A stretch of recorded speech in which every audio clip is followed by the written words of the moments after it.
but we're learning something new today. Okay, I'll share my screen. Now this one.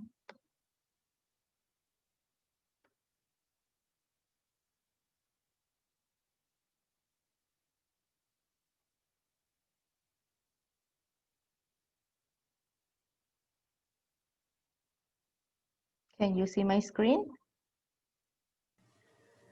No, we can't. No, okay. I did something else. Okay, try that again. Can you see it now? Yes, we can. Okay, thanks.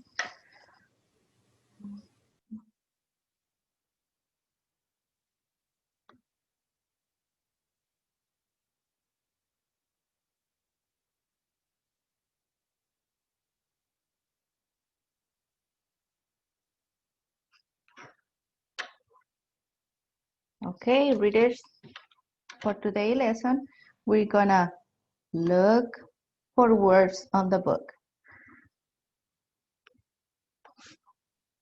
Okay.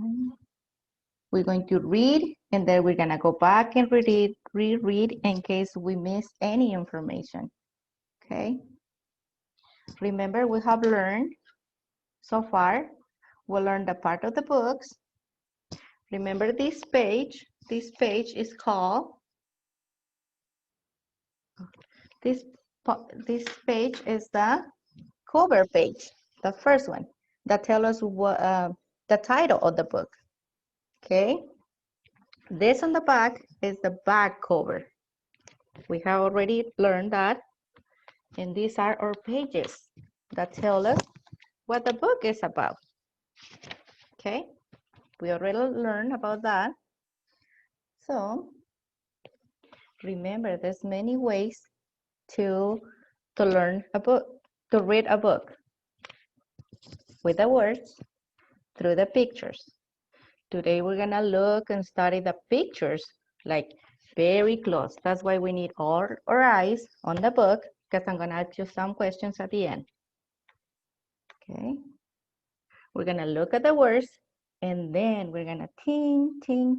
What is the book about? What parts of the book? Okay, and to find some familiar words that you might find. And to look into the pictures, maybe you can guess and think, what are they talking about? Those pictures, what are they saying? Okay. Okay, let's begin. I'm gonna stop my share. And we're going to read the book. Ready? The title of this book is Chester Raccoon and the Big Bad Bully. And I always like to do this. But by looking at the picture and reading the title, what do you think the book is gonna be about? I think it's about a dog, which is a bully, who wants to eat the raccoons. Yeah, good prediction. Good prediction. Because the title says something about bullies, huh? And the picture looks like the raccoon. Somebody's protecting the raccoons. Good job. Okay, now let's find out. Ready? Chester Raccoon and the Big Bad Bully.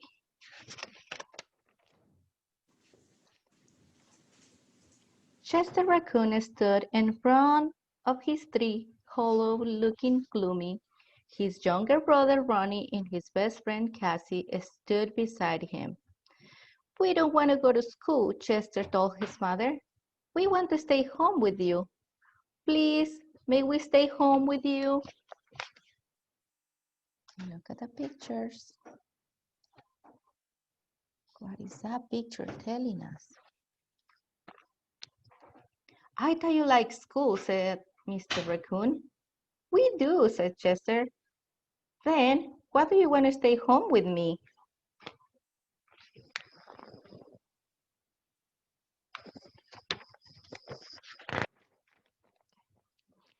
Chester lowered his head and shuffled his foot. Oh, yeah. He's playing in a quiet, muffled voice. Mrs. Raccoon reached out and tenderly lifted Chester's head with her hand. What did you say?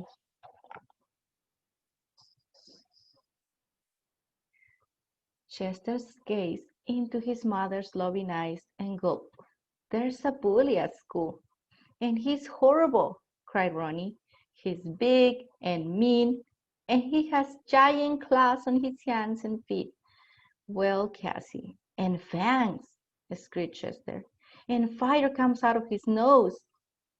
And if you get in his way, he'll step on your face and squash you like a bug.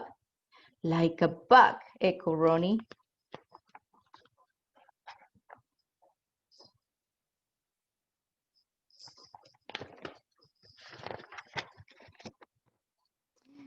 Oh my, he sounds very scary, said Mrs. Raccoon. Bullies can be very difficult. I'll tell you what, she told the frightened cubs. I'll walk you to school and back. Then we can decide what to do about this bully. When the raccoons reached the school tree, Chester tugged on his mother's arm. That's him. That's the bully. He pointed a trembled finger at the badger standing by the pond. Isn't he awful? Isn't he the most scary looking bully you've ever seen?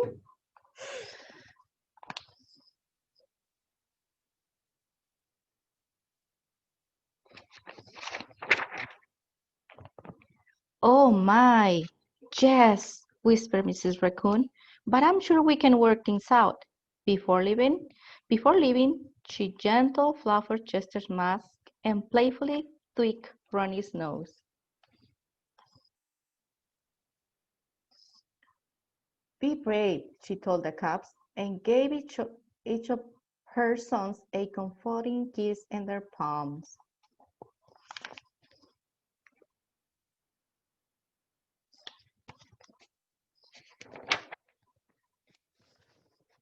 After school, Chester, Ronnie, and Cassie told Mrs. Raccoon how the badger bullied his class, bullied his classmate at recess. First, he snatched a ball away from the squirrel and popped it. Then he climbed atop the Django Jim and squashed the opossum fingers until the opossum fell to the ground. Then he spooked a dude who bumped into the skunk, who got so scared that he sprayed and stunk. Even our teacher couldn't get him to behave.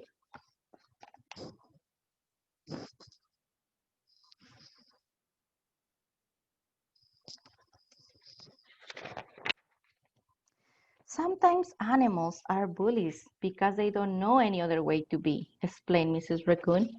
But I think there's a way you can change things. Go get your friends and bring them to our tree. I want to share a story.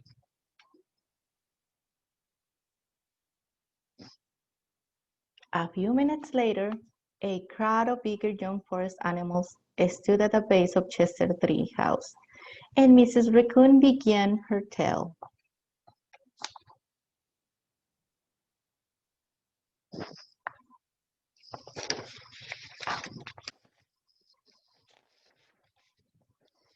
Once a long time ago, there was a secret forest sprinkled in yellow stones. The stones were round and polished, big and little, and smooth enough to hold. Every animal in the forest collected them and treasured them.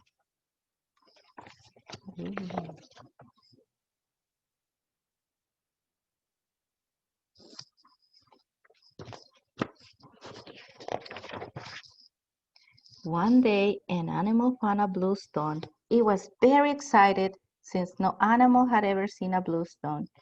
But the blue stone was rough and dull, without any polish or shine, and it had sharp prickle points sticking out of it, making it very hard to hold.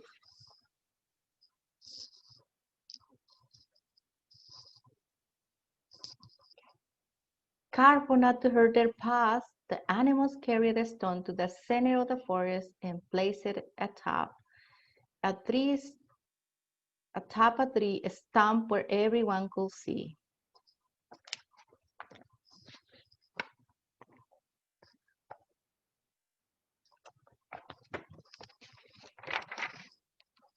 Perhaps the stone is blue because it popped out of the ground too soon, suggested a fox. So the animals waited and watched for many days and nights to see if the blue stone would turn yellow. But the stone remained blue and its outer shell remained sharp and pointy. I believe the stone is blue because that is the color it is meant to be, said a very wise snake. Therefore, we shall treasure the blue stone for the color it is. But if we want to hold the stone as we do our yellow stones, we'll have to work together to smooth its outer shell.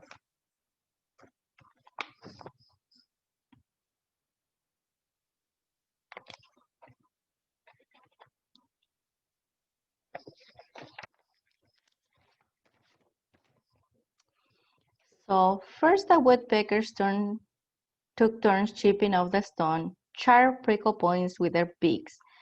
Then the chipmunk rolled the stone with their noses, while other animals shined and buffed the stone with three bark and fluffy tails. In time, the blue stone was as smooth and shiny as the yellow stones.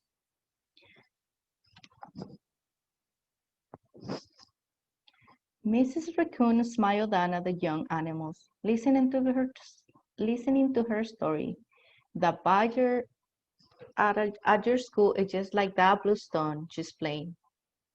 She explained to Chester and his schoolmate. He is a badger, and that is the way he's meant to be. But if you were together, I think you can smooth out his bullying ways.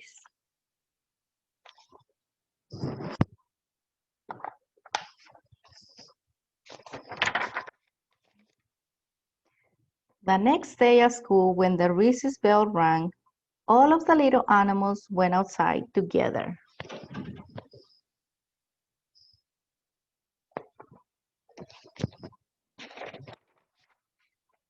They huddled close to one another and walked toward the bully in one great big confident pack, with Chester in front holding a ball.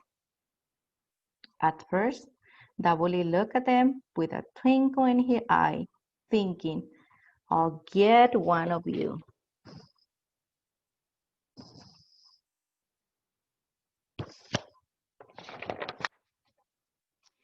But as the pack got nearer and nearer to him, without a hint of fear, the badger's expression changed.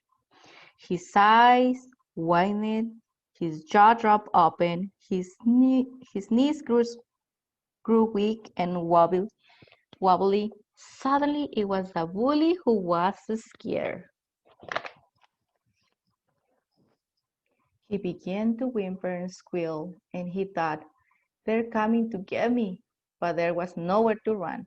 He just stood there, with his back against the tree, and his schoolmates drew closer and closer and closer.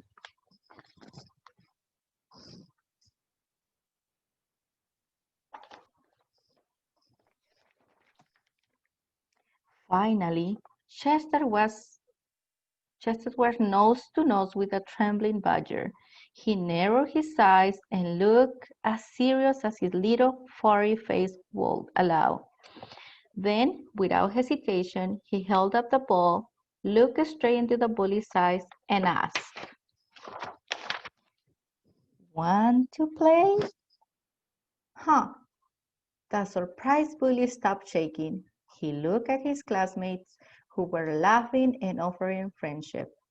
"You want me to play with you?" he squealed with delight. He gently took the ball out of Chester's hands. "Okay," he hold them. "I'll play." So in one short moment, the badger softened and the bully became a friend. The badger didn't need to bully anyone ever again.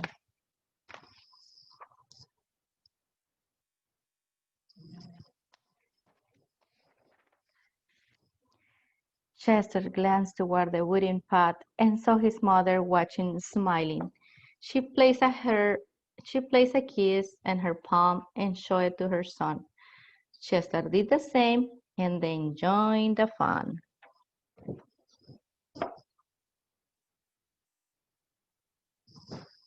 The end. Okay.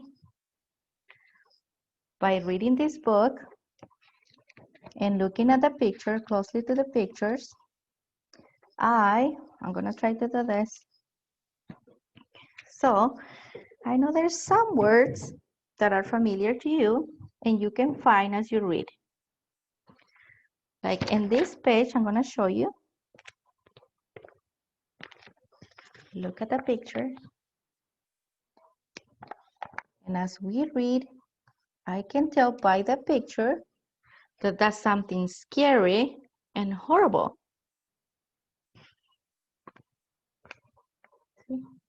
Is that the word horrible in the book? I can find it. Even if I didn't read all the words, I can find the word horrible. I can relate my picture with my words.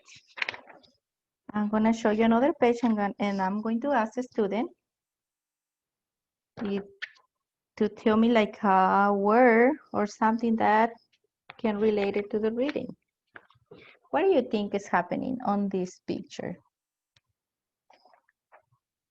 How can you describe this picture? And see if we can find a word on the book. I'm gonna ask, I already asked.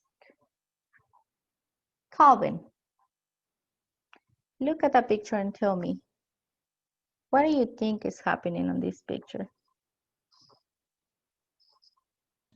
Come on.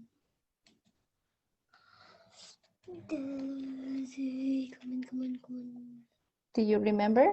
We can reread, remember? I'm gonna reread to you and then you tell me if my words say something about this picture, okay?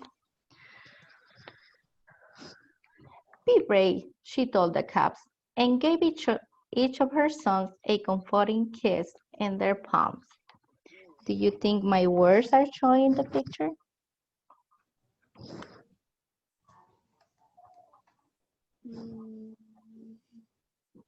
No.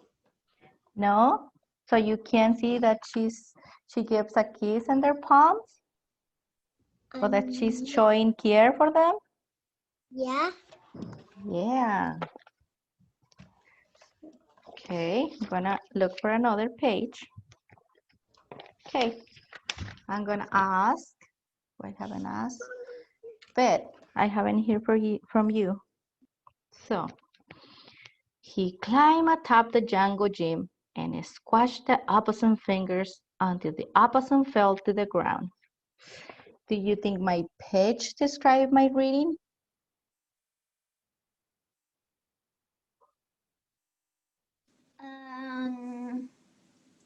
Yeah. Yeah, see? Can you read pictures? Yeah. Yeah. Good. Let me see. Another one? One more and then we're gonna take a little break. A little break. Oh, I love breaks. I know. Okay. Now can you mute your microphone? I'm gonna ask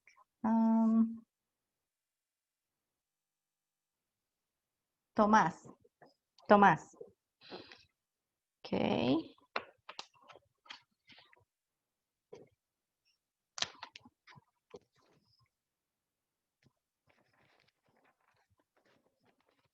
Look at the picture. And then I'm gonna reread this page to you, okay? One day, an animal found a blue stone. It was very excited since no animal had ever seen a blue stone. But the blue stone was rough and dull, without any polish or shine, and it had sharp prickle points sticking out of it, making it very hard to hold. Do you think I can find any familiar words that you can tell it's the bluestone on my reading?